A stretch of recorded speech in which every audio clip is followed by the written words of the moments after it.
Hey chocolate friends, it's Carla with Opening Chocolate here to talk to you about a chocolate maker today, and today I'm going to talk about a Canadian chocolate maker, Vaka Chocolate out of London, Ontario, Canada. And the reason why this first got on my radar was his wrappers. A friend of mine who is a taster in Canada, Cindy at Canadian Chocoholic, actually, who makes amazing, beautiful jewelry. If you want to go check her out, she posted some pictures of some stuff that she got at a chocolate show in Canada, and I was like, I gotta have it. So that is how I was first introduced to this maker. So Vaka is out of London, Ontario, Canada.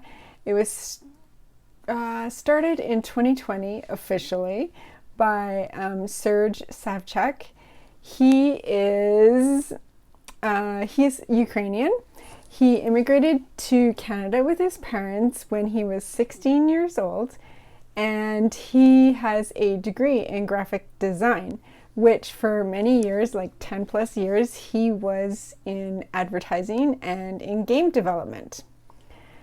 He was first introduced to craft chocolate when he took a solo trip to Iceland. And I bet you can guess which chocolate he had when he was in Iceland. He tried some Om chocolate, specifically their lacquerose and sea salt, and it blew his mind, and it just stuck in there. That flavor, he says, is still stuck in there today in his mind. And so he went back to his career, and he felt like something wasn't quite right. Something wasn't working out. He didn't feel fulfilled in advertising, or advertising wasn't fulfilling him. Something was off there. And it took him a while to figure out what it was. And so he decided he needed a change. So in March of 2019, which is pretty recent, he made his first batch of chocolate. And I asked him, why did he get into chocolate? And he said, first, he loves chocolate. He's loved chocolate for as long as he can remember. Secondly, he's very curious about flavors and ingredients and culinary arts and that sort of thing. And third, he had a desire to serve cacao farmers and consumers through ethical sourcing. So that's what led him down the pathway of becoming a chocolate maker. So in 2019, he made his first batch of chocolate for sale, and he sold it at a local Christmas market. And then in February 2020 was his official launch, when he sold his chocolate at the Toronto Winter Chocolate Show. And I think that's where Cindy got it, and I think that's how I saw it first too. So if you go on his website and you look at all his bars on the website, so they're smaller bars, and that's okay. But they all have these beautifully designed covers. Like, look at this peanut butter swirl one. And the interesting thing I think about this is that they're also very so taste is this multi-sensory thing, and the wrapper art that Serge has done is I don't know if he's done it purposefully, if he's using taste with color, if this is his graphic design background, but they're kind of intuitive to what's in there. Like, doesn't this feel like a Newfoundland sea salt? And this one feels like a potato chip and toffee and chocolate. And of course, this one feels like a peanut butter swirl or a blackberry lime black currant and lime. So it kind of has this intuitive feel to these beautiful wrappers. So I'm still sitting here deciding which one that I want to open. I've tried all of these before, but I'm thinking about which one I want to open for you guys. So I'm going to flip the camera around. I'm going to tell you a little bit more about his wrapper art. We're going to talk about some of the things that he says on his wrapper, and then we'll taste. Okay, so here's the flavors that I have in my stash from Vaka right now. And look at all these beautiful colors and designs. So this wrapper art allows him to use his background, his education and career in graphic and motion design.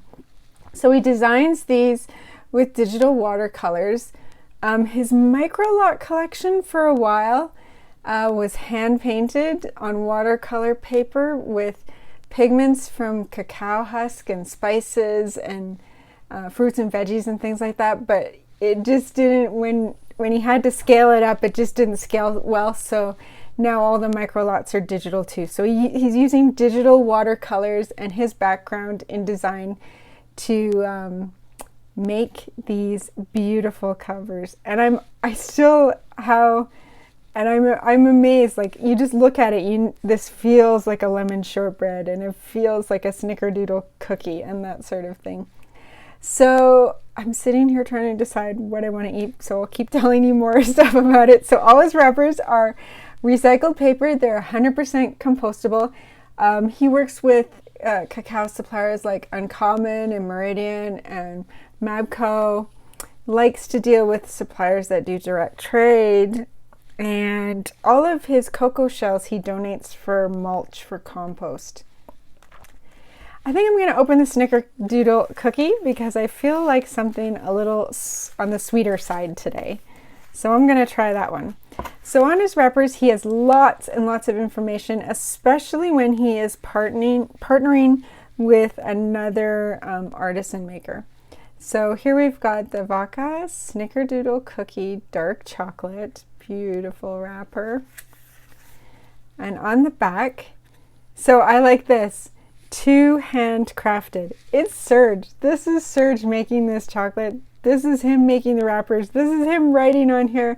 This is a one-man operation right now. So he's making these amazing bars all by himself. So this is a 68% bar. It's vegan. He's got the batch number on there, the expiration date, his source, Camino Verde from Ecuador, and his source of the cinnamon. So he's using Vietnamese cinnamon.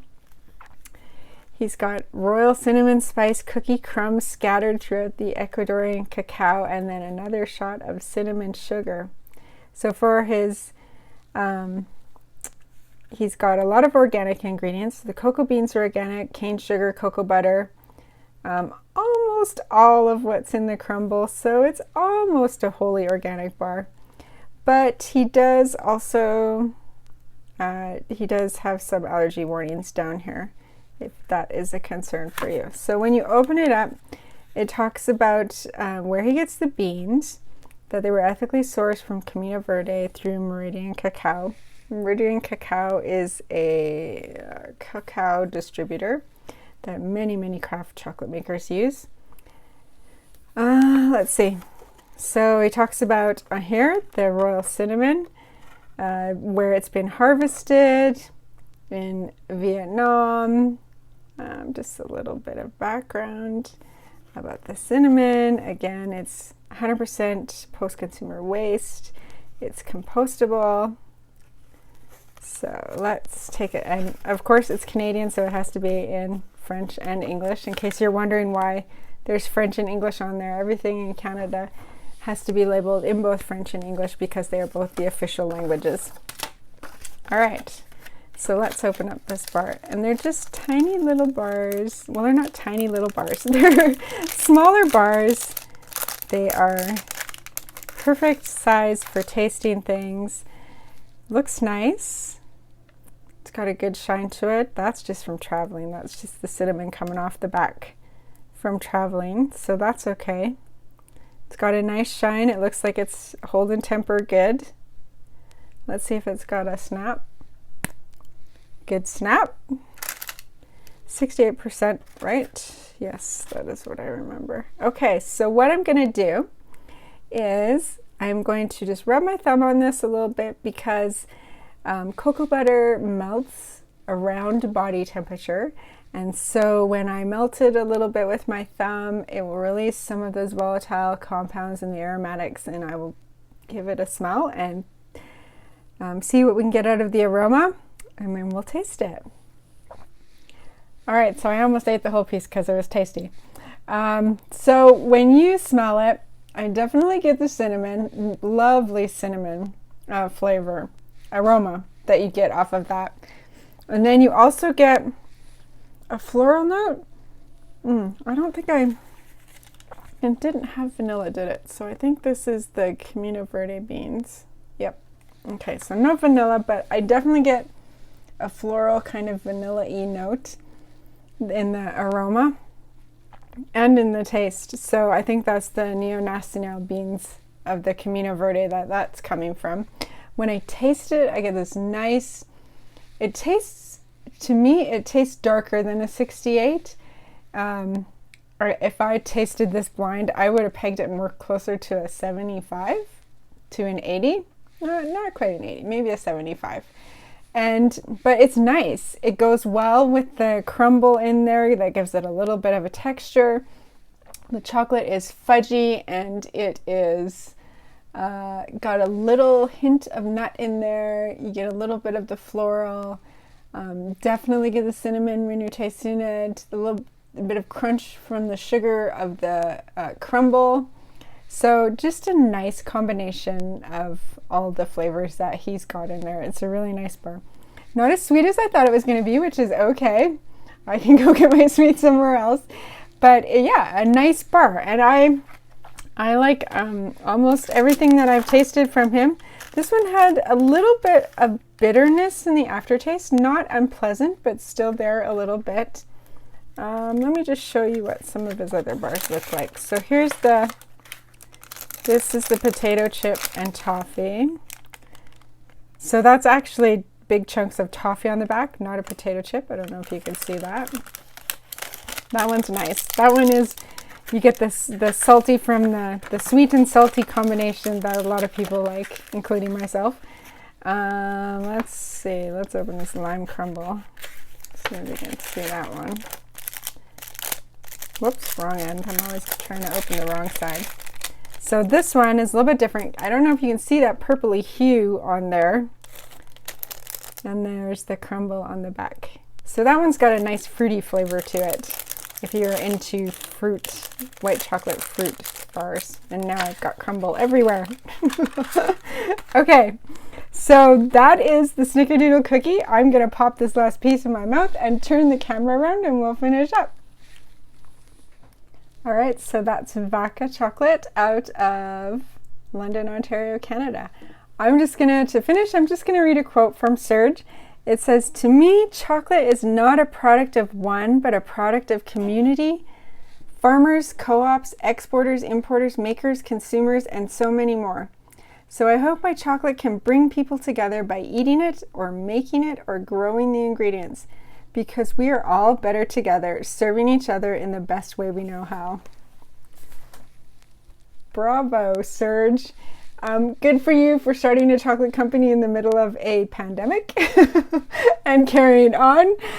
Good for you for your ethical and sustainability philosophies, and good for you for making delicious chocolates. So I hope you get to try Vaka.